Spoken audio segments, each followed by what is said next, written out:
we're Lifetime Success Seminars. My name is Charles Stephen. We run series of programs every other Saturday, and we talk about things to do with personal development. So anything to do with fitness, health, lifestyle, business, finance, family, relationships, anything to do with any of those areas. That's what we do. We raise conversations amongst our communities through presentations, through debates, through conversations like this one that we intend to have today. And we really want to challenge the community to do better in all those areas. And that's what we do. And yeah, so here we are. The topic of our conversation today is striving for racial equality in the marketplace. And so to expand that a little bit, basically, when I talk of the marketplace, we mean, you know, in areas where we add value. You know, marketplace is a place where you bring value, isn't it? You know, whether you're talking of literal market where people bring their goods and services and sell them for a price, it means they're bringing value. So when I'm talking of marketplace, I'm speaking of it broadly in the sense like, as individuals, as a community, we have something to offer. We have a value, and how can we bring that value to the table and have a fair stake or a fair say at the table, if you like. So it's striving for that racial equality in the marketplace. So that could come in the form of how do we fare in business, how do we fare in finance, how do we fare in wealth, how do we fare in education, how do we fare in politics. We just had this conversation about getting into politics. How do we fare in the community in general? You know, how do we fare even in health? You know, we will see some of the statistics are quite damning even when it comes to health. There is a lot of racial disparity in so many areas. So yeah, so that's the topic of our conversation today. And I'm really hoping for a very interactive discussion. As I speak, if something comes to mind, you can interrupt me and bring your point across. You're more than welcome, because I really want us to have an interactive discussion. If you don't feel like interrupting, you're more than welcome to put a question, a contribution, an excitement, you know, a reaction in the chat section, because I want this to be interactive. And every now and again, I'll be policing the chat section and bring some of those points out so that we can have a bit of a conversation there. Okay, so that's what we intend to do today.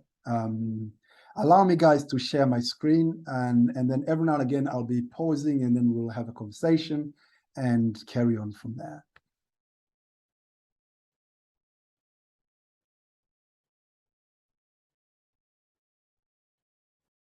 Here we go. Can we all see that? Give me a thumbs up if you can see it. Yep, brilliant, awesome. Right, striving for racial equality in the marketplace. Now, first and foremost, I mean, I was really in a bit of a tug within myself. What should be the heading of our conversation today? I think last year we did a very similar session. We had a talk in Black History Month, and I remember the title at the time was Overcoming the Challenges of Racial Inequality in the Marketplace. But this time around, I thought, yes, overcoming challenges of racial inequality is good, but it's got a negative connotation to it. It kind of reinforces the disadvantage, if you like. It's almost like we are here to try and overcome the challenge. It's almost like we will always be unequal. We'll always have those disadvantages, and therefore we're just trying to overcome those challenges, but we are kind of stuck in that situation, if you like. And so I thought, maybe let's change the title a little bit. Let's strive for more. You know, let's not just try and overcome the challenges of being unequal. Let's strive for being equal, if that makes sense. And so striving for racial equality, I think is more fitting in that sense, that we can achieve the equality, even though the system may say otherwise, even though the statistics may say otherwise. Because sometimes I think we may settle with the statistic, we may settle with what the numbers say, with what the media say, and sometimes we may accept that grouping, you know, that group identity, that blacks don't do well, or blacks don't do this, or blacks don't do that. We'll come and look at statistics a bit later, but I think the question we need to ask ourselves is, do I accept that labeling? Do I accept to be part of that group, or can I be an agent of change? Can I be the exception that is going to determine the future norm, if you like? And I think that's what we need to aspire to. We need to strive for that. And I mean, even in my family, we always challenge one another that we don't want to be the statistic. We don't want to fit into the narrative. If the narrative says that Black people are always late, then I never want to be late for any meeting. I don't want to be ever late for any appointment because I don't want to fit into the narrative. If they say that Blacks are uninspiring, then I don't want to fit the narrative. I want to be the person who will be the exception and say like, no, we are actually not. If the narrative says that Blacks don't do well in finance, then I want to be the one to prove and say no, absolutely not. I want to do so well, not just for myself, but for the future generations as well, almost like to prove a point that the labels can change. The labels were not there from the beginning. All these labels are a social construct. Let me put it that way. Don't get me wrong, they can be there for a reason. There could be a reason why they're there, but they can change. And it's up to us to strive to bring those changes for the betterment of our own lives and for that of our future generations. Okay? Right. Right, so let's go through a few definitions. What is race? You may ask. Okay, now this is grouping based on shared physical or social qualities, generally viewed as distinct by society. You know what I mean? So it is just that grouping on distinct properties. So say color of the skin. That's mainly the characteristic that is looked upon. That, you know, some people have dark skin and they call them black. Some people have lighter skin, they may call them whites. Okay, so generally that's what race is. But as you might find out, and as we all know, that is not the only definition of race, because we also know that it's also a social construct. You know what I mean? People are not called white because they're just white. Because, for instance, let me ask you a question. A Chinese person and a Caucasian, who is whiter? They're just as white as each other, but we don't call the Chinese white. You see what I mean?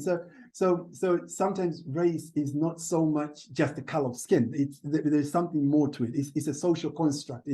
It's the way the society have deemed people to be. You know what I mean? Or for instance, if you're coming from Africa, and we do have people who are light skinned. For instance, from Tanzania, the country that I live, you have people who are very light skinned, almost as white. So, but we will not call them whites. They're still blacks. You see what I'm saying? So it is not. Race doesn't just come down to the color of skin. It's more of a social construct. What the society has deemed you to be. I remember one time I attended a certain conference, and one of the speakers, it was a mixed race guy from Kenya, and his speech was so profound. And he said when he used to live in Kenya, he was a white man. When he was in Kenya, he was a white man. And then so he grew up in Kenya. When he was like in his late teens, he came to the UK, and just by boarding a plane, he lands at Heathrow, and all of a sudden he turns from being a white man in Kenya to a black man in England. And it's like, what just happened? You know, it's the same person, mixed race person. In one country he's black, he's white. In another country he's black. And that's what I'm saying. It's not so much the color. His color never changed. His personality, his person never changed. His character never changed. But his racial identity changed literally by him moving from one place to another, because the social construct here is different from that one in Kenya. I mean, the same thing happens in America, for instance. We say Barack Obama was the first black president, but was he? Because he was a mixed race. Why don't we say he's the first mixed race president? You see, that's why I'm talking of the issue of social construct. That because a mixed race person is just as white as he is black, because he's half white, half black. But the social construct dictates that if you're mixed, then you're black. which can be quite confusing at times. But I thought I'll just throw it out there. That sometimes when we talk of race, we don't just talk of the color of someone's skin. Sometimes we talk of these sort of social norms and constructs that have evolved over time for one reason or another. And that's what I'm saying. It's very important to understand how these labels come about, and sometimes they can be very destructive, very disempowering or disabling, if you like, if you kind of take them at face value and accept them for what they are, because sometimes they may not truly represent who you are. And therefore it's very important to be able to challenge them, not necessarily publicly, but also from your mental state, from your mind, and in the way that you act, to not necessarily conform to whatever labels that the society may put on you. Okay, so what is racial inequality? Now, basically, these are disparities in opportunity and treatment that occurs as a result of someone's race. Okay, so you can't get a job because employers wouldn't trust you because of the color of your skin or because of your background. Then that comes with certain stereotypes, and therefore maybe they might not give you certain posts, or it could be that because of the color of your skin and the stereotypes that go with it, you're more likely to be stopped and searched when you go out in the streets because of the policy that is out there. Or you get the gist. Okay, so those inequalities, those disparities, and in opportunity on one side or in treatment on the other, that occurs as a result of someone's race, is what we call racial inequality. Okay. And equal opportunity is not the same as equal treatment. So sometimes when we talk of inequality, people think of, oh, we all need to be treated the same. I mean, that's as good and simple as that sounds, is not necessarily a solution, because sometimes treating people the same in itself can lead to inequality, because treatment may favor one person over another. Let me give you an extreme example. For instance, let's talk of disability. For instance, I mean, if you have a disabled person and a person who is not disabled, and you say, right, you two, I'm going to give you a challenge. You're going to run for a mile, okay? And then whoever wins will be declared, well, winner, or will get a prize, okay? And you say, right, I'm going to treat you all the same. You're going to start on the same line, and on the blow of a whistle, you all go. So I've treated you exactly the same, giving you exactly the same amount of information. It's a fair race, but is it? You see what I mean? So you've actually treated them the same, but you haven't given them equal opportunity to win, have you? Because clearly the person who is not disabled has a huge advantage. So it's the same when it comes to matters of race as well. Sometimes when you talk of treating people equally, it may not necessarily translate to equal opportunity. That could be because of historical reasons, could be because of the disparities that have always been there before, could be because of background, could be because of lots of other factors that we might see as we continue with the conversation today. So sometimes when you talk of equal opportunities, we have to think much deeper and much further than just treating people equally. Okay? So maybe let me just stop there for a second, and then we can have a little bit of a conversation, stop sharing, and see what you guys have to say about race and what I've said so far. What do you guys think?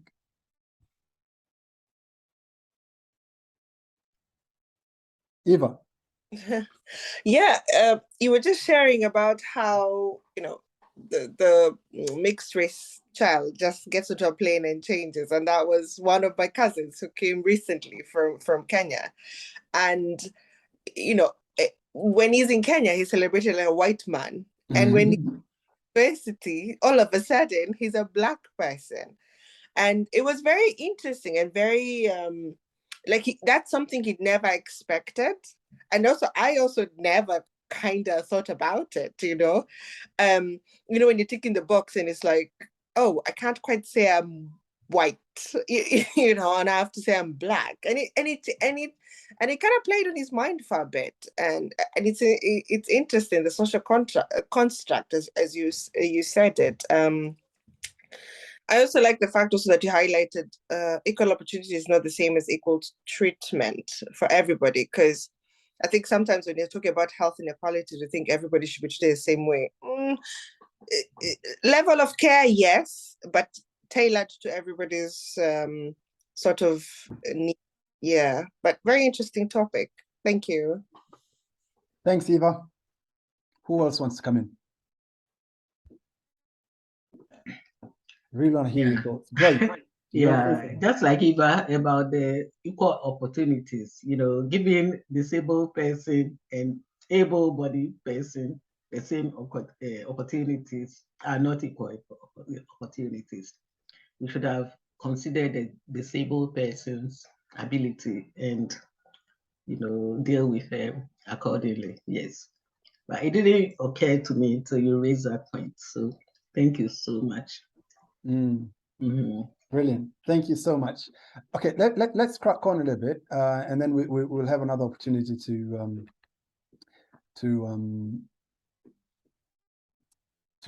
have a conversation again. Now, ideological polarization. What I find when it comes to matters of race and racism and racial inequality and all these other things, there is so much polarization. It's like there is absolutely no middle ground. It's like you've got it almost always pushes people to the extreme. What do I mean by that? It's almost like you always have one side that would say would almost like blame everything on race and racism and colonialism and slavery and all the things. And I want to call these people the blamers. Okay, basically they will accredit every misfortune, every disadvantage, every failure, everything to race and to racism and to everything. So basically all they do is like, that is the problem. Racism is the problem. Colonialism is the problem. This is the problem. And it's that extreme. So basically they'll construct everything, every ideology, every philosophy based on that, because that's the premise they start from. Now the problem, the fundamental problem, the underlying problem is that we've been disadvantaged because of colonialism, we've been disadvantaged because of slavery, we've been disadvantaged because of structural racism, and therefore all the failures, all the disadvantages, all the misfortunes arise from that point of view. Okay, so that's one side and it's one extreme. But then on that same spectrum, you've got the other extreme on the opposite end, and these are the deniers. Now the deniers would say, absolutely not. It has absolutely nothing to do with racism. There is absolutely no racism. Racism is just a social construct as well. There is no such thing. Everything is down to yourself. You make yourself, you break yourself, you're a master of your own fate, you determine your own destiny. If you set your mind on something, you can achieve it. If you don't achieve it, it's not because of racism, it's because you failed yourself. And basically they will deny that there is any sense of inequality or any sort of and advantage to one group over another. And the funny thing about these polarization, it cuts across all races. I mean, I've seen white people being blamers. I've seen black people being blamers. I've seen white people being deniers of racism. I've seen black people being deniers of racism. So it's not so much a grouping of that black people are always blamers and white people are always deniers. It's not the case. I mean, I've seen the reverse. You have white people that actually blame for racism and for all these other problems as the reason why things are the way they are. And I've also seen black people saying, actually, no, there is absolutely no racism, and, we are in our situation because of ourselves, and, we need to get ourselves out of it. And there is no middle ground. But the point I'm trying to make here is that most of the battles that we face on a daily basis are on the middle ground, are somewhere in between these two extremes. And sometimes we don't quite we don't deal with our situations well enough because we always get pulled to the extremes. And because the battle is not in the extremes, we end up not actually fighting the battle right in front of us. So it's very important to understand that there is so much gray area in between. There is so much middle ground in between where it is not so much about what has happened to us as a race. And it's not so much that it's something that we haven't done on ourselves. It is just the fact that we're in a situation that we need to deal with, and we need to deal with that situation as it is, if that makes sense. So sometimes there is an element of us looking upon ourselves and say, right, what is it that I can do in this situation? How can I in fact change? And there is also a place for looking at it in a structural sense and say, like, how did we get ourselves here? What are the things beyond myself that needs changing, that needs to be changed? Okay, so we need to have that good balance and really approach this issue of inequality from both standpoints. Another good analogy is the one of activists on one hand and conservationists on the other. The activists are always striving for change. We need change of policy, change of politics, change of leadership, more Black managers, more Black directors, more this, more that. They're always pushing for something to happen so that their situation may improve. Those are the activists. They always try and change everything else so that circumstances may improve for themselves. Conservationists tend to have a complete opposite view of things. It's like, no, keep things exactly the way they are, because, well, it works for us. You see what I mean? So, but the problem with both these views, it takes away the responsibility of self as to, right, okay, I find myself in this situation. What is it that I can do to be the change that I want to see, rather than broadcasting for others to change for me? What is it that I can do to bring about that change, if that makes sense? Okay. I'll talk a little bit about the pathology of racism, and then we can have a bit of a discussion on this. What is the pathology of racism? Well, when you talk about pathology of racism, I mean, how does it bring harm? How is racism bad for us? Now, racism can be looked at in lots of different ways. One, you can look at it from a historical point of view. Okay, I mentioned it before. There is a history of slavery in the past. There is history of colonialism, and all that brings a lot of baggage with it to now, to today, and to deny that there is a huge impact to communities and to countries even, and to nationalities because of history. To deny that is one, dangerous, and two, naive, because it's true, it does have its place and it has its role, and understanding it may help us pave a way to how we can get ourselves out of it. So yes, so we have to understand that yes, history does play a role in racism today, in terms of issues of slavery and issues of colonialism and many other issues that historically have put some races on a disadvantage, if you like. And if you go back, I mean, when we talk of history, especially when it comes to racism and slavery and colonialism, we tend to only go back as far as the 16th century, 17th century, where we had slavery, really, as we know it today. But if you go farther back, you would realize that these things have been happening for so long. I mean, people have been colonizing each other. The Romans colonized Great Britain. I mean, they colonized the whole world, pretty much, literally. The Greek ruled the world at some point in the past. The Persians did that. Even in Africa, you have empires. The Mali Empire, the Ashanti Empire. You've got all these huge empires. Zulus in South Africa, that was so big, and they ruled and colonized other places, and so it's almost like in the fabric of world history, all the way back to the beginning of time, that you have these cycles of empires coming up and really imposing themselves on society for so long, and then something else happens, and then someone else comes up. And I think sometimes when we look at history in that sense, we realize that what is happening right now is not an exception. You know, it's just another cycle, if you like. And the question is, how can we instigate change of that cycle? How can we break that cycle? Because it's always been broken at some point. Now the question is, are we going to allow it to go through another generation without being broken? Are we going to allow it to the history to continue to propagate itself, or are we going to rewrite history and start making changes, if that makes sense? Okay.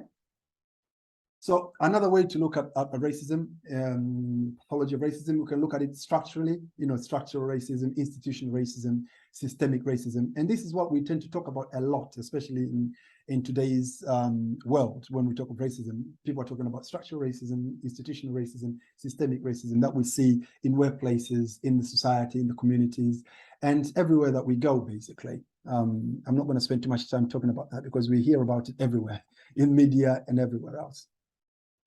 But another way to look at racism is cultural. Now, this one is not something we tend to talk about a lot, but it's the nature of life. It is the truth. I mean,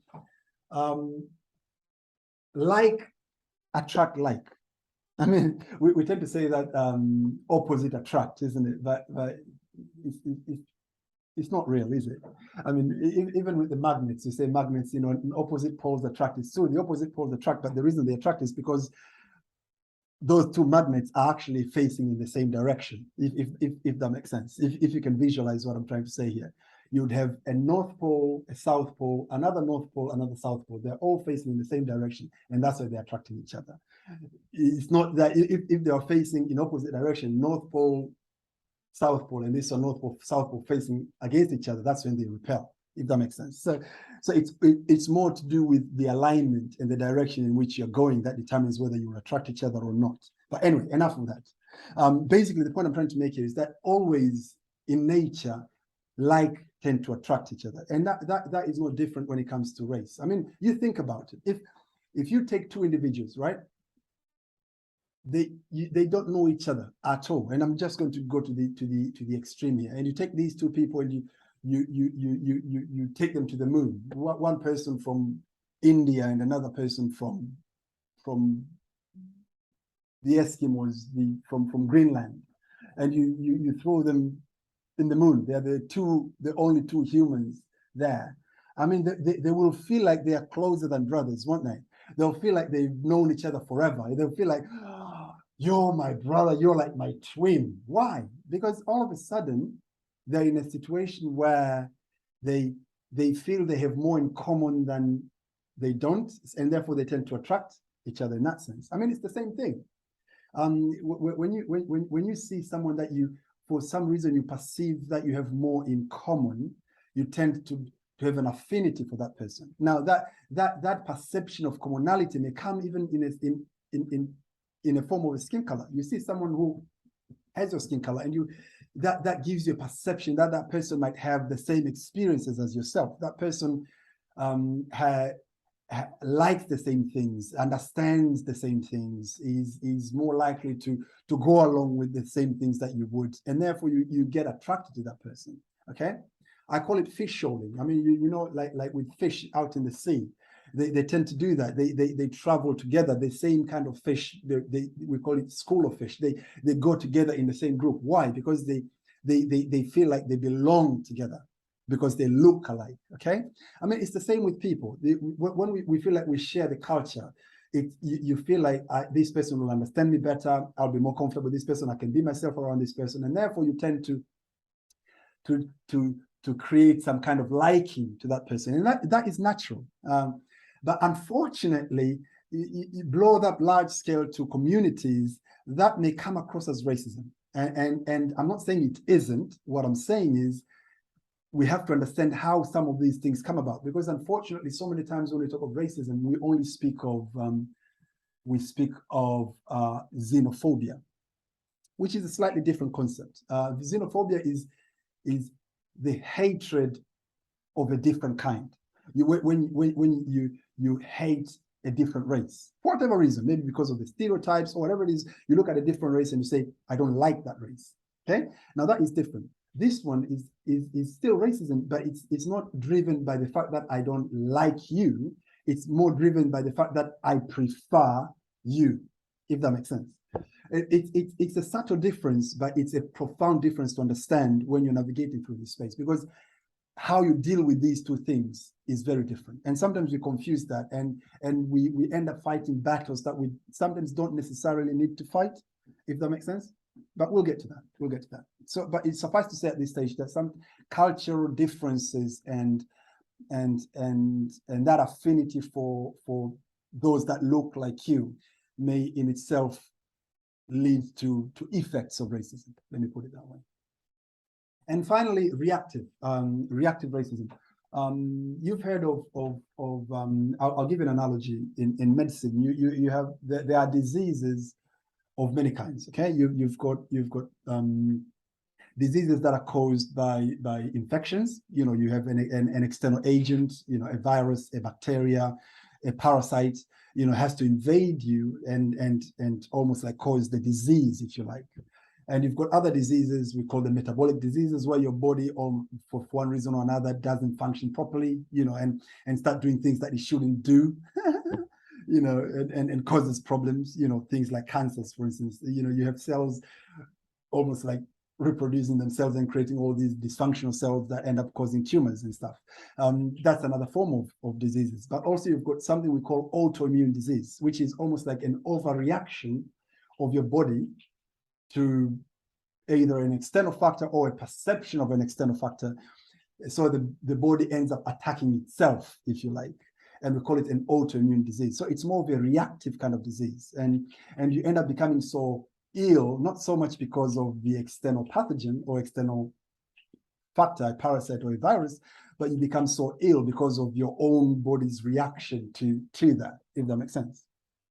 And it's the same with racism sometimes. Sometimes it is not so much the factor that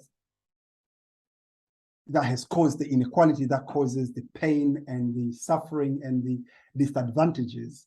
Sometimes it is the reaction of the victims. Let me use the name victim. I don't like the name victim so much, and I'll usually tend to steer away from calling myself a victim because I'm not.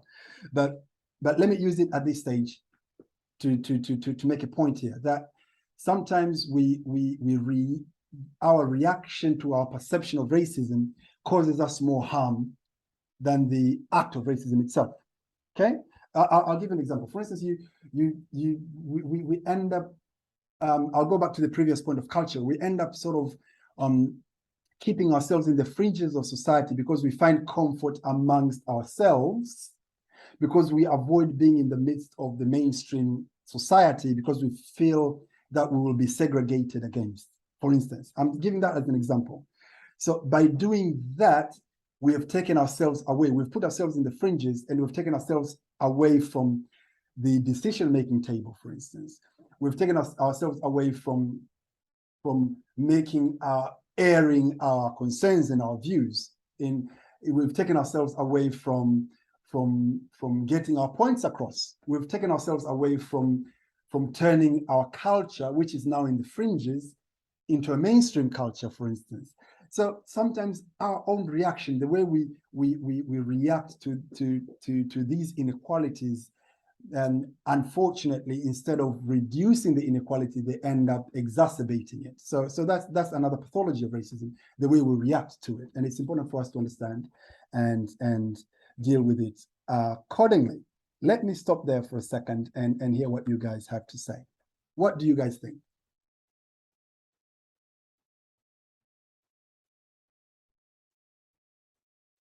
Do you agree with what I'm saying? Do you think yeah what I'm saying is a bunch of balloonies? Yeah, what do you have to say? What's your take? Yeah. Grace?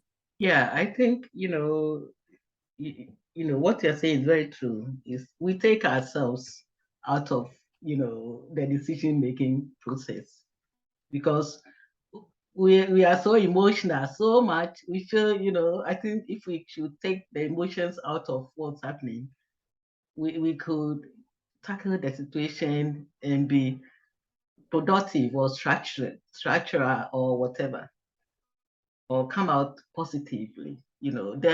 Whoever is enforcing the racism may have some point, but we don't see it. We are, we so hurt. We don't look at things objectively, and we and by doing that, we don't progress. We don't advance because we don't address whatever is causing the problem. And Absolutely. we take ourselves out of the decision-making process, as you said. Yeah, I think you're there, right? I agree with that. Thanks, Grace. I appreciate that. Thank you so much. Yeah. What do the others think? What do you guys think? I do agree that like with the fish analogy that we do tends to.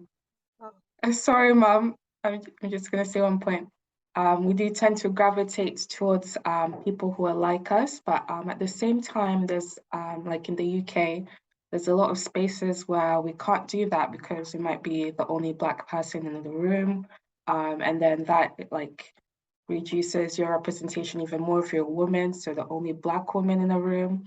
So you don't even have that choice to hide within like your own people. Like I find like in those situations, I either have the choice to overcome that like perceived racism and just like put myself out there, or just stay in the background. So I think yes, it does exist, the showing, but in the context of like the UK, in a lot of spaces where there's not much diversity, I think yeah, you don't really have that choice.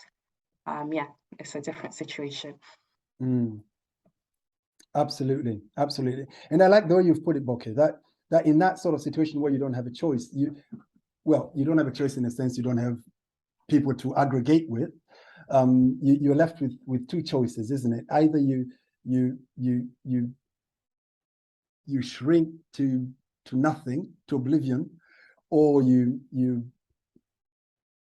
stand up and be counted. You know what I mean? And say like, right, okay, now I have a choice here to either be the difference and make, stand up both for myself and be counted and really make the words of Martin Luther King and a reality when he said that, people need to be judged by the content of their character rather than the color of the skin. Because again, it's the same thing that it may be more convenient to say like, look, I'm just going to back away from this and let things just happen over me, but then that keeps reinforcing the same stereotype, isn't it? Because then I think it's important to really realize that it's funny enough. I was having this conversation with my wife the other day, and we tend to have this conversation many times. That sometimes as Black people, we find ourselves sometimes some of the decisions and the things we do, we just don't do them for ourselves. We don't have the luxury of just doing things for ourselves. Sometimes the things we do, we're doing it not for ourselves, yes, but also for the whole race. It's like when you're late for a meeting and you're the only Black person there, basically it's Black people are late. It's not Charles is late, it's Black people are late. You know what I mean? But when good old John Smith is late, it's never white people are late. It's just John Smith is late. You know, you hear what I'm trying to say here, right? So sometimes we find ourselves with that extra pressure that I'm not just living for me, I'm living for the whole race here. I really need to carry the baton and make a difference. But anyway, what do others think? What do others have to say?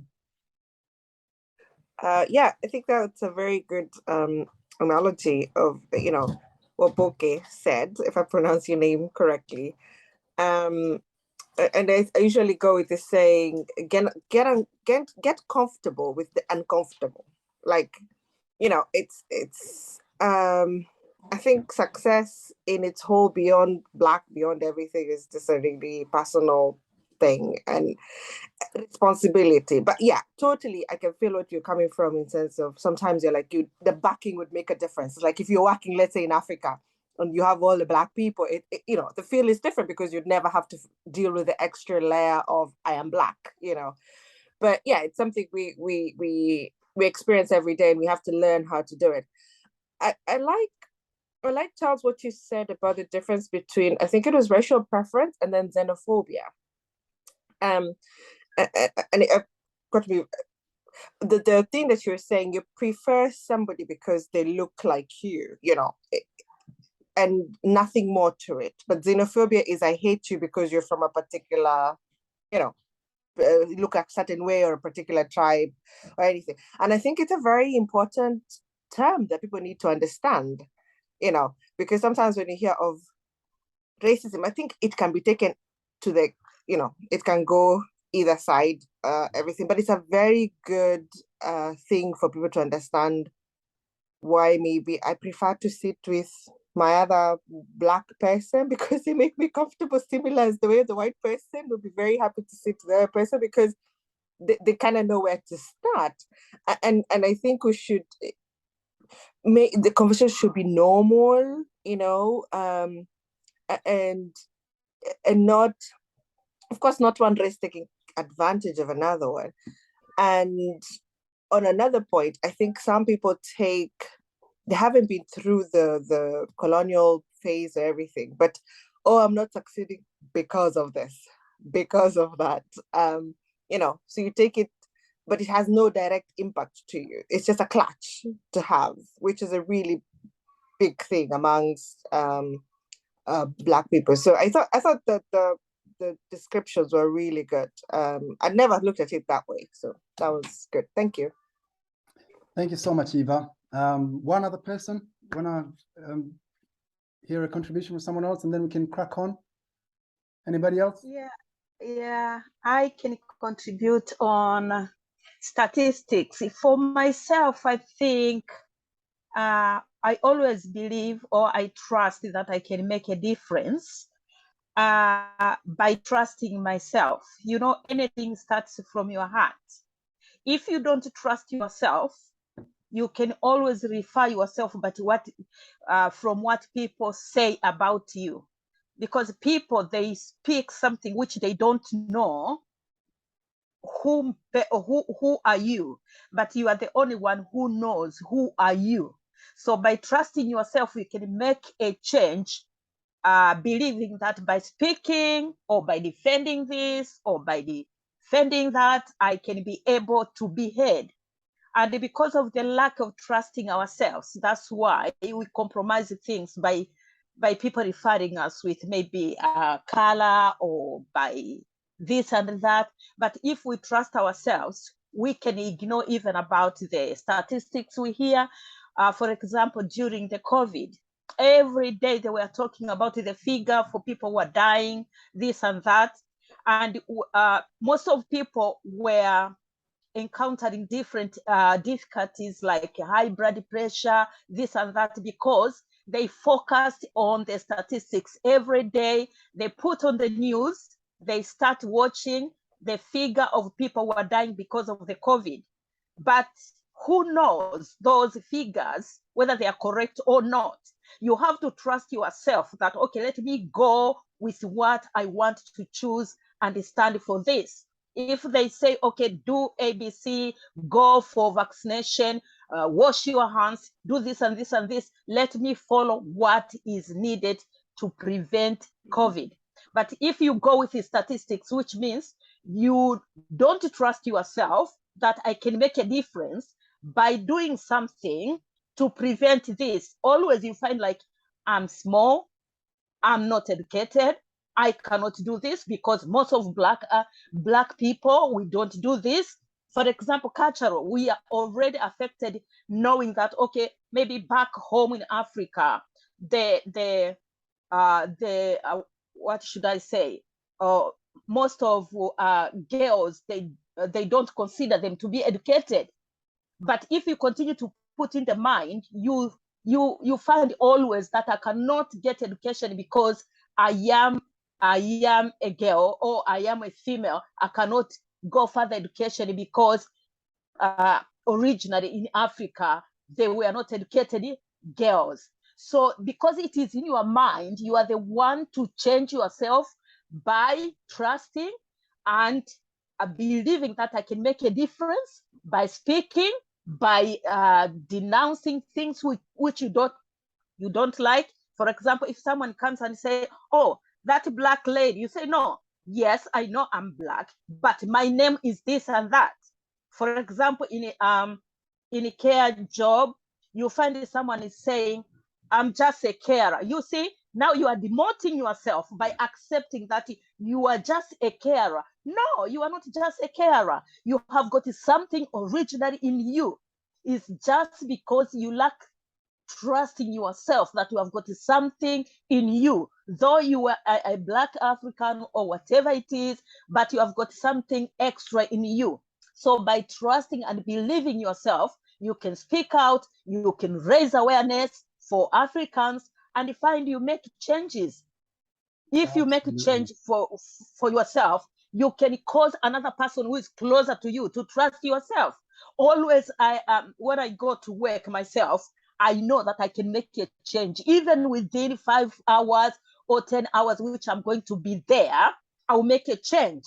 I just give this example as I finish. One day when I entered at my working place, just entered before the handover, I found a fire alarm was off, which means it was noise everywhere.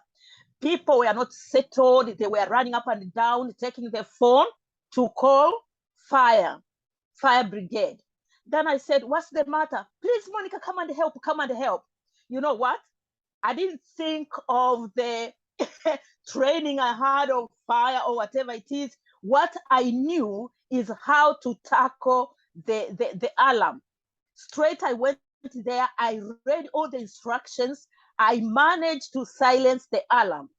So from that day, whenever a small problem happens, they say, oh, Monica, can you please come and help this? Why? Because I trusted myself. I didn't recall back that, oh, you know what, I'm just a lead on the shift, I'm a Black, I'm this and this. And those who are asking help, they're the same people who call white or whatever it is. But I trust myself. So when we trust and raise awareness, they know what you are carrying, what you have. So we shouldn't always speak negative because of our culture or how we look like or whatever it is. Thank you. That is absolutely fantastic, Monica. Thank you so much. The last point you talked about, I think, is quite profound, and we'll probably come back to a lot of what you've said when we get into the meat of things, when we talk about how practically how can we instigate the change. Then you've talked about quite lots of important stuff. I just want to magnify a little bit your last point of taking responsibility. I think sometimes we fall foul a lot, many times, and I'm saying this, speaking this from experience, my own personal experience, but also those that I've worked with in the past that are coming from the BAME community. We tend to shy away from taking responsibility beyond ourselves. Anything that hasn't got direct link to ourselves, we tend to say like, nothing to do with me. And as a result, we are passing the opportunity to be an influence, if you know what I'm saying. So it's like, I'm here at work, I'll just do my bare minimum, walk away, that's it, I'm done. You know, I've done my job, came in at my time, did what I needed to do, I'm gone. So when these opportunities come, like what Monica said there, you know, a fire alarm has gone off. It's not her job to try and sort out the fire alarm. But a lot of people will look at it and say, it's not my job, it's the manager's job or someone else's job or the fire brigade's job. And we pass on that opportunity to take responsibility and say, like, look, I can get this sorted and we can move on. And it's opportunities like that, taking responsibility, taking leadership, that can really start to break the molds, the stereotypes, if you like, and open up opportunities that otherwise wouldn't be there if we shied away. But anyway, we'll get back to that in a minute. Guys, allow me to share my screen again one more time, and then we can crack on. Now, there are a couple of things I want us to achieve today, okay? One of which is what we've pretty much done so far, which is basically dissecting the truth about racism and racial inequality, trying to understand what it is, what it's not.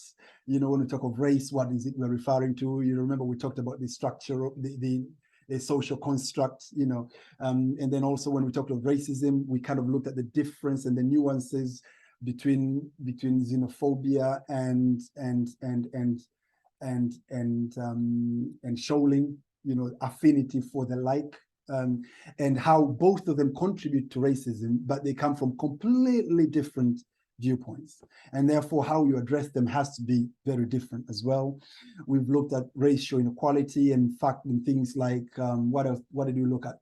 Fact that, you know, treating people equally, treating people the same is not necessarily the solution. You know, sometimes you need to give people equal opportunities rather than just treating them equally, if that makes sense. And by equal opportunities, it means to give them the same level of opportunity to allow them to succeed to the same level as their counterparts. So we've already done that to a larger extent, but we'll keep kind of throwing in points as we continue along. But what else do we want to do today? I want us to shift the focus, okay, away from the macro factors. You know, when I talk of macro factors, I'm talking about you know, the structural racism, colonialism, slavery, you know, this, that, and the other things that happened to us thousands of years ago, things that are happening to us now, and we have absolutely no control of, directly at least. I want us to kind of shift the focus away from that. And I want to be very sympathetic in the way I do this, because I understand the importance of raising these issues, the importance of activism, you know, the importance of challenging the status quo, the importance of challenging the policies, the importance of challenging the government, the importance of challenging the community at large, the importance of pointing fingers at those that are doing things wrong. It's very important, and I'm not trying to belittle any of that. But I want us to have more of a conversation on ourselves. Like, what is my place in this? What is it that I can do to instill change? You know, and to make it more practical. Say you're in your place of work and you deem your place of work structurally racist. Okay, I'm not saying that you necessarily see your manager as a racist or some employees as a racist, but structurally you kind of feel like, I'm not given enough opportunities here. I'm not really given the same level of opportunities as everybody else. I feel like I'm being passed on all the time when it comes to promotion. I feel like I'm not valued as much as others are. Okay. Now, there is a structural element to that, like we said before, but I want us to shift the focus away from that. Not that it doesn't exist, but I want us to shift the focus away from that and really focus on the things that we can change, things that we can effect, if you like, and that is ourselves. Okay. Can we look within ourselves and say that we have done everything in our power to make a change and it hasn't come? And if the answer is no, then what is it that we can do? What is it that I can do personally in the case of workplace, for instance? What is it that I can do? Like I said before, can I take more responsibility? Can I impose myself more? Can I really be on the forefront of things more? Can I put myself on the table and really try and make a difference? Can I up my game? Can I be more productive? Can I be more effective? Can I be more skilled? You know, what can I do to make a difference? And I want us to really focus on that going forward. That's another objective. And of course, eventually we'll talk about the practical strategies of how to overcome racial inequality in the marketplace. Okay. Now let's talk statistics a little bit. I love statistics. Okay. I shared some of these earlier in my clip that I sent to you guys, but I just want us to look at them again. And then I want us to have a bit of conversation on these statistics and see how can we start making changes, focusing on self again, or family, or things that we can practically do as a community to start bringing the change. Okay. The first statistic that I shared before was had to do with home ownership. And it's quite staggering that the home ownership rates of white British compared to Black Caribbean is almost like 2 to 1. It's nearly double that of white British as compared to Black Caribbean. And when you compare that to Black Africans, it's even worse. It's more than treble. Now, you may think, maybe it's because of the numbers. You have fewer Blacks, and therefore that's why home ownership is less. No, that's not what these statistics is saying. This has been adjusted for numbers, if that makes sense. So this is per capita. This is prorated to take into account that you have fewer numbers of each groups. Okay, so this means that if we had the same number of whites as you do Blacks, then you would have more than 3 times as many whites owning a home as compared to Blacks. That's what it means. Okay, so we can't hide in the numbers game and say like, oh, we are few and that's why. It's not the case. It has been adjusted for that.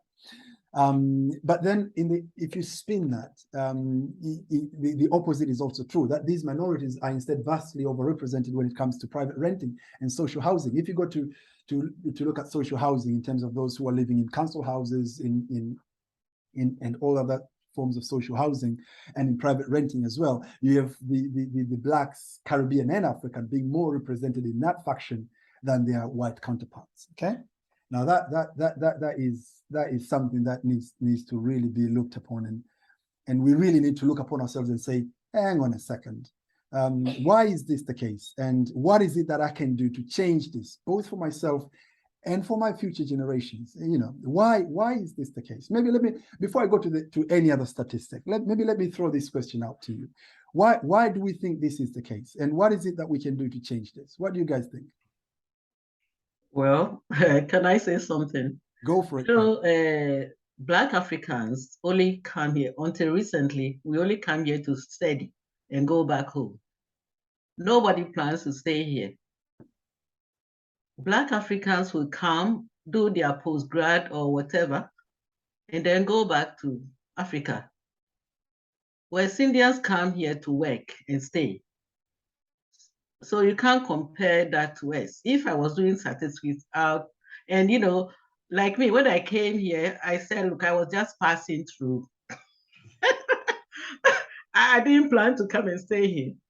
I came for something, and then I'm stuck here. So that's most Black Africans come and do their studies and go back home. And you more often have got a home at home. The whites, this is their home. So what they own is here. Africans have got homes in Africa and have got homes here. So if they are renting, they know there is something they're going back to. Yes. So that is a really good point, Grace, that you're bringing up, and I really want us to dwell in that point a little bit, because I think it has so much in it. Yeah. May I ask you a question, Grace? How long have you been in the UK? Don't ask me. When I came, I would say I was passing through. Everybody said, oh, I'm just passing through. I wasn't staying. So, you know, circumstances change, and you know, that's it. But most Africans, you leave Africa to study. You don't leave Africa to come and live here and work. So it's only because our economic situation and corruption in Africa has changed. That's why people are staying. But nobody leaves Africa, because in my family and, you know, everybody in Ghana, they only come here. Nobody wants to stay, to come and study and go back to Ghana or whatever. And, you know, I can speak, you know, that will go to, you know, other countries in Africa as well. Absolutely. Indians only come here to work. Absolutely.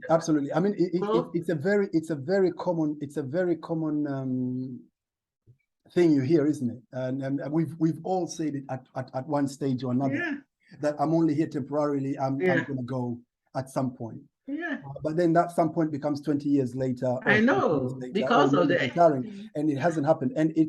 And I agree with you, Grace, absolutely. That in a way has contributed a lot to this statistic, because we look at our lives as we almost look at ourselves as pilgrims, almost like we're passing by. We're just here for a season and then we go. So it's almost like we live in a form of what's the word? Suspended animation? Yeah. We have suspended our lives because we think we're here temporarily. But then we end up staying here for long. And that in a way has resulted in us not really settling. Yeah, that's it. Now I want us to think a little bit beyond, because I think you're right, Grace. A lot of Africans living in the UK now are either first generation or second generation. Usually not farther than that. Usually not farther than second generation. While as for West Indies, probably most of them are in their third generation now, because you had most of them coming during the Windrush back in the, when was that? In the 60s, isn't it? 50s, Yeah. 60s. So they're probably going into their third generations now, and probably even farther back if you go farther than that, and therefore probably their view of this might be slightly different. Yeah. Now my challenge is for first generation immigrants like most of ourselves. That can be a solace. That can be a comfort. That, you know, I have a home somewhere. You know what I mean? Probably you've even built your little house somewhere, and that's my home. So I don't really care what's happening here. So you look at a statistic like this and you think it doesn't really matter. But I think that is not usually the case for our children, because for our children, this is their home. You know, you said something really profound there, Grace. You said for most of us, this is not our home, but we are living here. Yeah. But for our children, it's not the case. Yeah. Them, this is their home. Yeah. Africa is their heritage, or their family, their parents' home, or whatever else they might call it, or where they come from. Yeah. I agree. But this is their home. Now, I think this statistic hits them even harder, because here they find themselves in a place they call home, and yet they're still disadvantaged. You see what I'm saying? Yeah. And so the question is, us as parents who call this not home, can we have a say in that? What is it that we need to do different to make sure that doesn't happen? Because I think you have other minorities that have done a little bit better in this area than Africans. Asians, for instance, especially Indians and Pakistanis. If I'm going to name specific groups, they've probably migrated to the UK around about the same time as the actually it's after the Windrush. Actually, probably most of them came around the 70s and the 80s. Okay, a little bit before the Africans, the Africans, but they had a slightly different mentality, I'm sure, because if you look at the home ownership rate, it's completely different. You don't see them in these sort of statistics. They're also still grouped as minorities, but they don't feature in these sort of statistics. So surely they must have done something different that we can learn from. We can look back and say, like, hang on a second, these people lived away from home, but they managed to create a home away from home, something that Africans tend to fail to do. They stick to the narrative of that we have a home and fail to create a home where they are. And as a result, that ends up impacting their second and third and fourth generations, probably. What do others think? Yeah, I was going to come in. Yeah, go on. Yeah, two things. When you said about and I was looking at how I was thinking about how the Caribbean came with during the Windrush, and then the Indians, I think most of them came after the reign of Idi Amin, and they were being given refuge. Yeah. So also, when you look at the generations that came around the 70s and how they came in was different, because they were accorded a lot of help by the British government, which then sets them up for their next generation to quicker get into the systems and everything. In terms of housing, I was also thinking what Grace was saying. For the normal Africans come to maybe study here, normal, I mean, quote unquote, you come here, you're trying to own a property. Back in the finance world, you had to raise 30% deposit, unlike the person who was British or had a settlement. Of course, if you've come here it will take you a couple of maybe 5 years, depending on what route you've come. If you're a student, maybe longer. So again, there are barriers to how you can be able to get a house. So as much as the statistics are at par with the numbers, there's so much other things at play. Yeah. Yeah. Yeah, I agree. I totally agree with you, Eva. So the question, I think we need to go a little bit farther than that, though, because there are two things we can do. We can either accept the statistic and say there are reasons why that statistic is the way it is. Okay. Actually, let me go back. Let me go back, if you guys would allow me, to the. Is it this one? No, actually, it's not. It's not here. It's actually after. Yeah. I love this quote from Vusi Tembekwaya. He says, "Every excuse is valid, but it won't give you the results you want." Okay. Now, what does that mean? It means that we can have very good reasons why we find ourselves in peril. Okay. We can have very good reasons to really write a thesis on why Black Africans don't own houses in the UK. And those reasons will be 100% valid. Okay. But that is not going to change. That's not going to change the situation that we are in. You understand what I'm saying? So there are two things. It's either we can sit here and accept that, okay, the reason these statistics are the way they are because, one, we came in without help. We came here as students and therefore we wanted to go. We had to raise so much deposit, unlike the others who didn't need to raise deposit. And all those reasons are very true. But if we end up the conversation there, then we have accepted the statistic as what's the word? We've there is something I said in the clip that I said before. We've agreed to pass that statistic on to the next generation as an inheritance. We are passing the statistic as an inheritance. Steve, you wanted to say something? No. I was saying, well, we accepted our fate, something like that. So yeah. Absolutely, we've accepted our fate. So, but I think there is an alternative. We can say, right, yes, we have this disadvantage. We've had this disadvantage for so many years. How can we break this mode?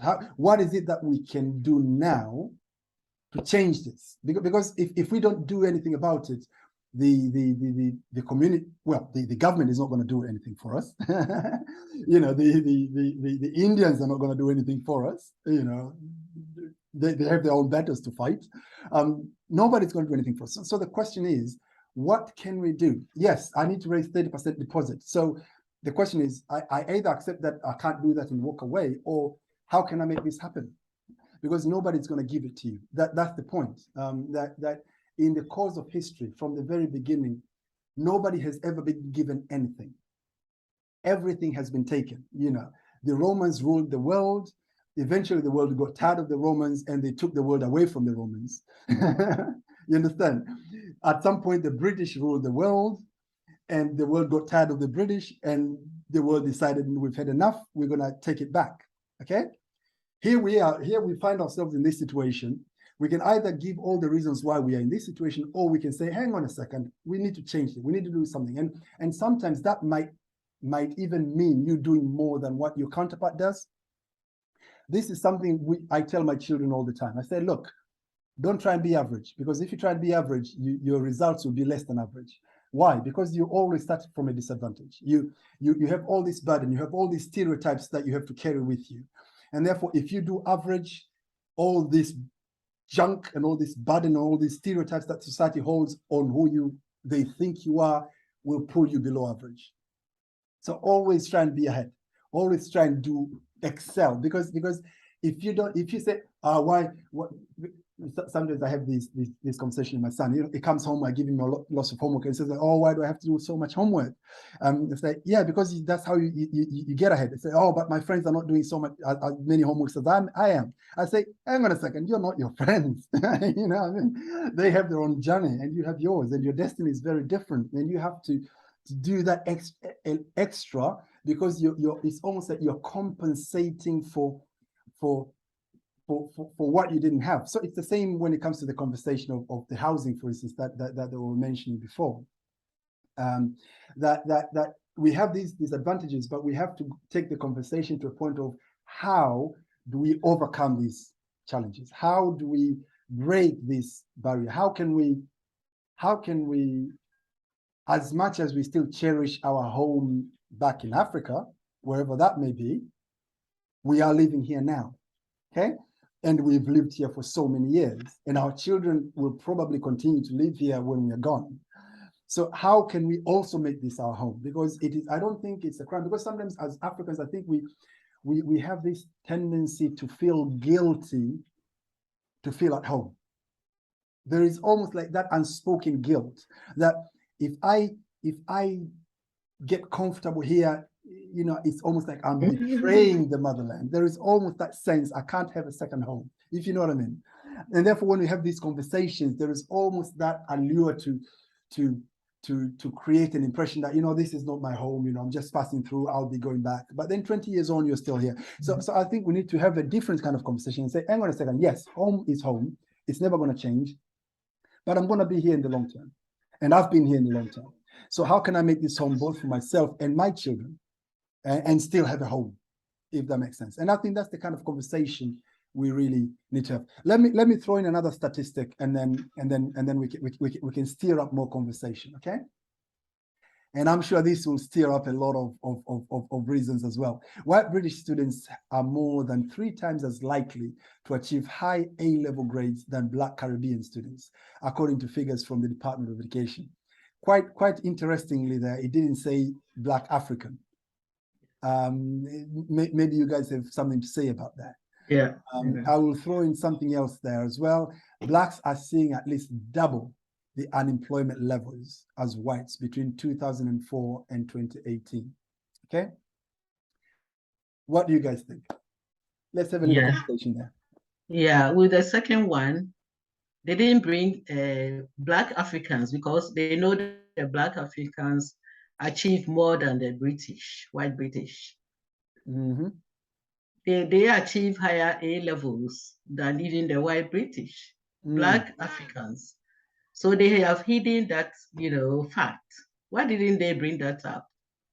No. I mean, you can't say they didn't bring it. This basically has been picked up to show the disparity. And therefore, giving that one isn't going to fit the narrative, if you like. Yeah, I mean, so it's not a conspiracy. What I'm saying is it's not a conspiracy. It's just that this statistic has been put the way it has. Yeah, to show the disparity. I know, but they should have said something about Black Africans too, because over here, the first one, they mentioned this. Why didn't they mention this here? Because they know we do very well, better than the British. They should have flagged that up so that it will encourage us as well. May I ask you a question? May I ask you a question, Grace? Yeah. When you say they should write it. I mean, whoever wrote this, who are you referring to? Whoever, where is this origin? That's who wrote the statistics? Yeah, the person should have flagged the A level about African students. Yeah, to, you know, because here we got 3 people being compared. Here only 2. British students and Black Caribbeans. Why didn't they say anything about Black Africans? A level. That's what you know, I want to know. No. That's what I said. I said the reason they wouldn't the reason this statistic wouldn't mention Black Africans is as you correctly put it, is that the Black Africans are doing well, and therefore because the statistic was meant to show the level of disparity. Black Africans won't show that level of disparity because they're doing well. So it's not a conspiracy that they didn't put it. It's not put in this statistic. It's just that these statistics have been shared, and I have taken the liberty to share them here. Right. To show the disparity. Yeah. But I think you've raised a very important point that it's important for us to celebrate our victories, to celebrate the things that we do well. And I think we'll talk a little bit more about that when we talk about the celebrating our heroes. And that's why I was kind of challenging you a little bit there, Grace, when you say that they have not put this there, they should have put that we're doing well as well. And I asked you, when you say they, what do you mean? Yeah, wherever the origin of the statistics. Exactly. Well, the point I was trying to bring was it's up to us ourselves, to celebrate our own success. And not rely on someone else to recognize us and point us when we've done well, if that makes sense. So it's up to us to say, hang on a second, and in our conversation, say, hang on a second, we've done well in this area, and these are our achievements, and not necessarily expect someone else to do that for us. Yeah, I agree. Therefore, if we feel that this statistic is not being written enough, then we should write about it. You know what I mean? I can't remember who I was having this conversation with. We were talking about something and people were complaining about, why are they not writing about African history properly? They're not talking about, this is not right. I said, hang on a second. If they're not saying it properly, let's say it properly. Let's write it up. Let's write the books. Yeah. If they write the wrong books, let's write the right ones. Yeah, that's what I'm saying now. That we're doing well. So we have to applaud ourselves. Absolutely. We're not buying houses. That's not the end of the world. We are doing well in education, so we have to celebrate that. Absolutely. Not everybody wants a house here, and how many, I don't know. Yeah. So Grace, I don't agree with your last statement though. Why? Because I don't agree with your last statement, because I think that is a statement of what's the word? Negative. It's almost like saying, because I can't have this, it doesn't matter. Well, but it may. I still come back to the same point, Grace, before. It may not matter to us as first generation immigrants. Yeah, it does matter to the next generation. I know. Okay. And therefore it's very important to get that. And the truth of the matter is, if one generation fails to own properties, and I'm using it loosely, generally like that, it becomes difficult for the following generation to also own properties, because you know something called generational wealth, right? I know. It's easier. I mean, even with the British, that's what they do. I mean, a parent would have a house. Yeah, can I stop you there? When their children are growing up, what do? They remortgage, they refinance their house, they get the money out, they use that money for their children to buy their houses. Yeah. You see what I'm saying? Yeah. Generational wealth. Okay. Now, if you don't have that, then that means you're going to pass on that same statistic to your children. So if as parents we say it doesn't matter, what we're doing is we are passing on that statistic to our children as an inheritance. Yeah. And that's the thing I want us to challenge. Right. Okay, I agree with what you are saying. We need to start looking at it like, hang on a second, maybe it's not a problem to us, but it will be a problem to our children. Yeah. And what say do we have on that? You see, what do others think? Yeah, you know what you have got me wrong. I'm saying if they flag this up, they should have flagged the good point also. That's, I know it's good to rent, to have a house. I do have a house, so it's a good thing.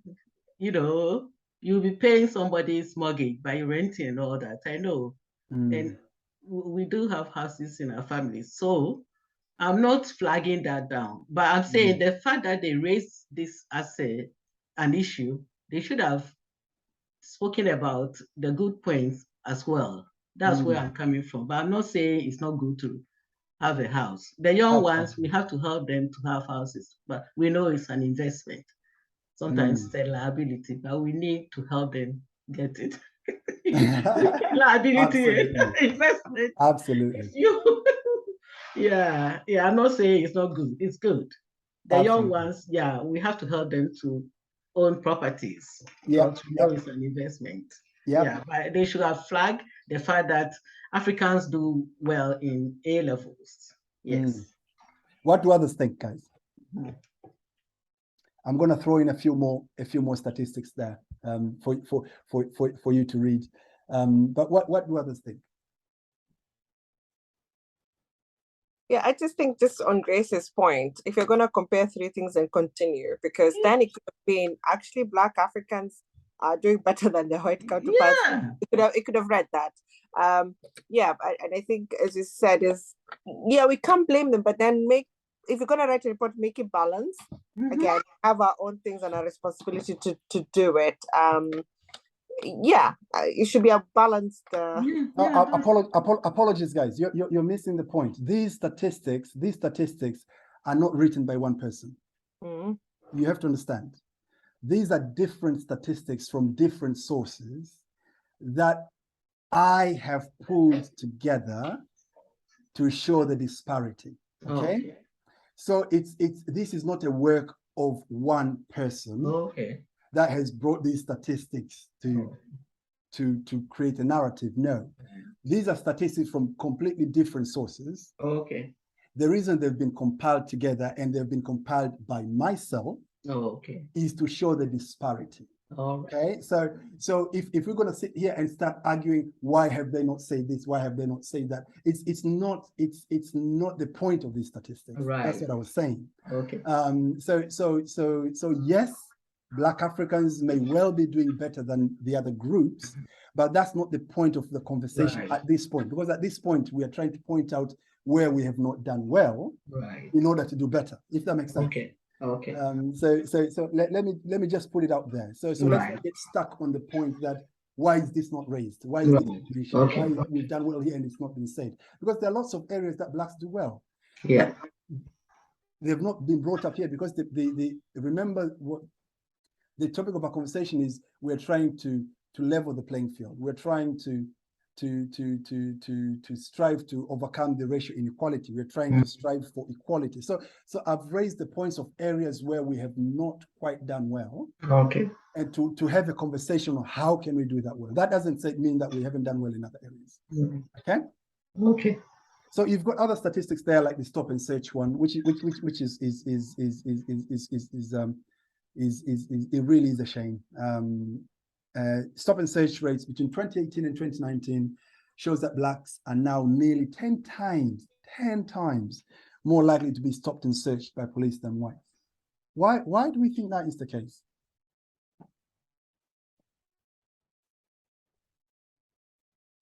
Do we have anything to say about that?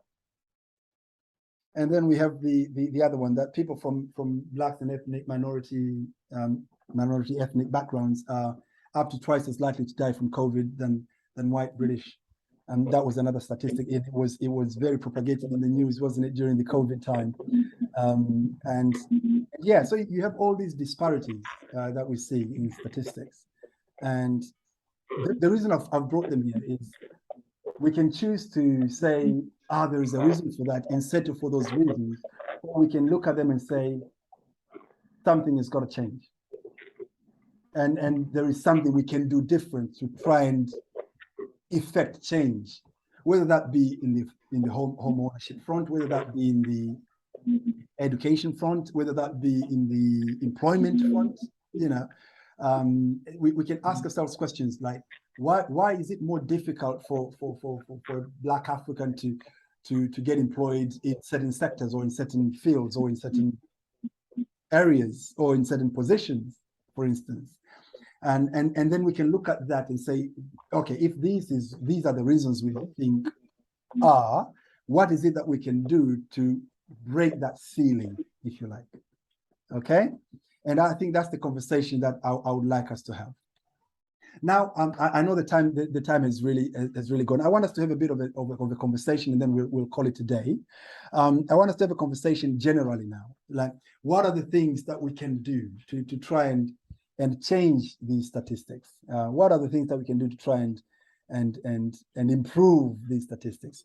And really do better in all these different areas, in area of employment, in areas of in health, the health disparity we see right at the bottom there, in the area of education, in the area of employment, in the area of wealth creation and home ownership and generational wealth, if you like to call it that. And what is it that we can do to instill change? What do you guys think? Let me come in. I'm not sure if you can hear me because I'm on the road. Faintly, but we'll try and hear you. Carry on. Yeah.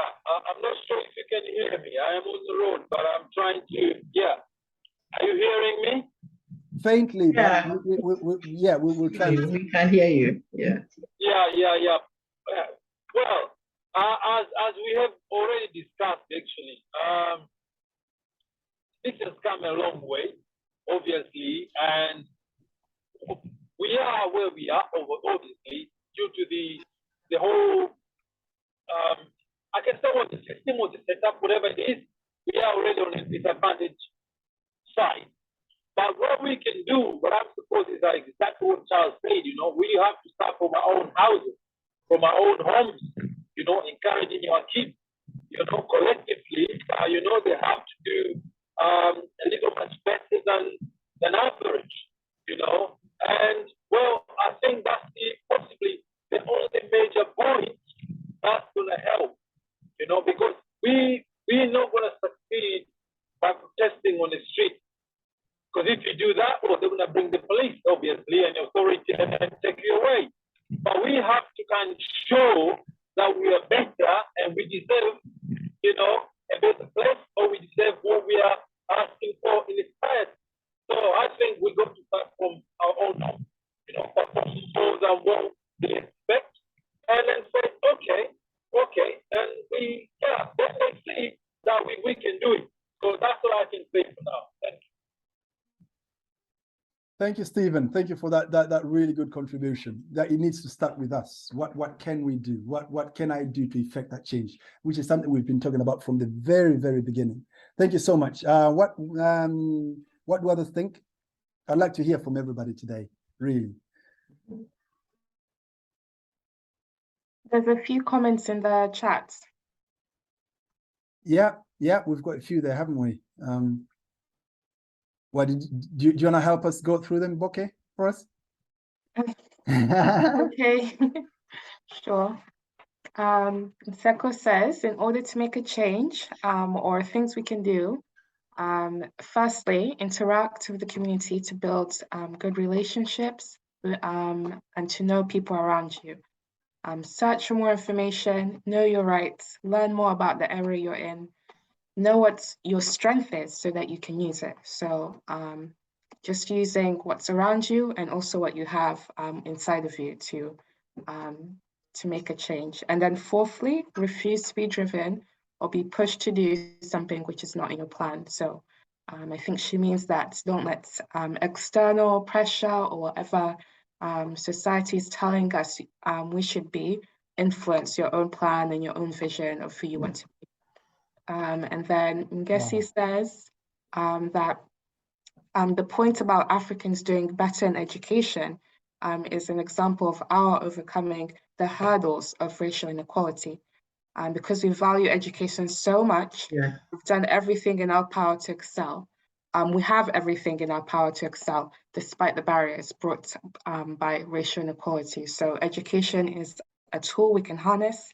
It's something that is our strength. We just need to use it. So I think that's a great point as well. Yeah. Wow. Yeah. Wow, this is brilliant. I hadn't seen some of these points there. But absolutely, yeah. It's I think the education bit is a very good example for us to learn from and say, like, if we could do that when it comes to education, then we can translate that into other things as well and do better in those as well and do well, because we can, regardless of the barriers, because you do still have barriers even when it comes to education, but somehow we've managed to overcome them, as whoever brought that point said, because we value education, and therefore we were willing to commit to the change. We were willing to overcome those barriers, if you like. So that's really good. I'll actually give another example myself personally. With there are other areas. It's not just education. There are other areas that Blacks and minorities in general tend to excel more than in other areas. For instance, in the area of sports, okay, you almost like see Blacks overrepresented in sports, like in football, for example. I mean, you may argue and say, oh, Africans are more athletic physically, and therefore they get. But I don't think that's the only factor. I think it's just the fact that we have learned. It's almost like from young boys, because they've got so many examples of world-class athletes that have done well in sports, to them, it is something they feel like they can achieve, and it's important to them, and therefore they have the path, if you like, the roadmap to get there, and therefore they excel despite the barriers, despite because you still have barriers, you still have the same hurdles that they would have found in all the other areas, areas, they still find them even in sports, but they are able to overcome them because they have seen people like them overcoming them. They have seen people like them coming through on the other side. You see what I mean? So sometimes we have to get beyond the barriers. Sometimes we read the barriers. You know, you're walking, you see a sign in front of you saying like, no black men allowed through, and you're like, oh, okay. You turn around and you go. But sometimes you just need to look around a bit farther. And when you see someone, you say, hang on a second, but he managed to get through. What happened here? I need to find a way to get there. You know, for you, it may mean going through the back door. Okay, now I'm not saying going through the back door is fair. You may argue, but that's not fair. Everybody else is going through the front door. But if that is not an option for you at that moment, now it's your choice. You may choose to say, I'm just going to stand here and put my ground and say, I'm not going anywhere until you let the door open, and wait for another 100 years. Or you may say, I'm going to make this work in a different way and be the change and and get inside and make the decision to open the door. Does that make sense? I don't know whether you get the analogy.